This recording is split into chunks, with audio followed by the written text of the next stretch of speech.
Posibleng sa loob muna ng opisina idestino yung traffic constable o enforcer ng MMDA na sinaktan naman ng sinitan niyang motorista. Ang mga anak naman ni traffic constable sa Turnino Fabros ay apektado na sa sinapit ng kanilang ama. Nakatutok si Steve Dailisan. Sa kwadradong bahay na ito sa Payatas, Quezon City, naninirahan si Saturnino Fabros, ang MMDA traffic constable na pinagsasampal ng nasita niyang motorista na si Robert Blair Carabuena.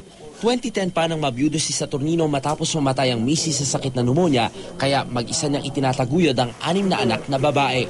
Hindi pa raw nakatutuntong ng kolehiyo ang pangalan ni si Josan dahil kapos ang mahigit 12,000 pisong sweldo kada buwan ni Saturnino na madalas nauuwi lang daw pambayad utang.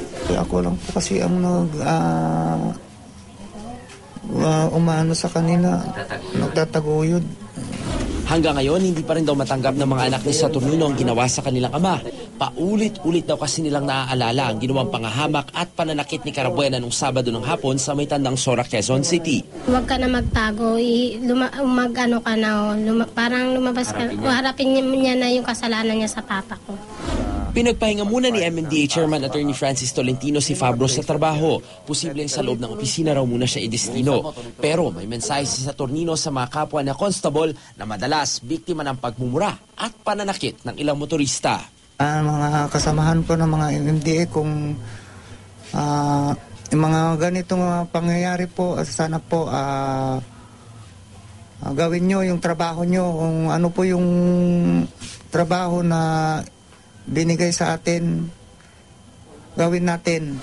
Muling sinikap ng GMA News na kunin ang panig ni Robert Blair Carabuena at kapatid nitong si Benjamin, pero kapwa nila di sinasagot ang aming mga tawag at text.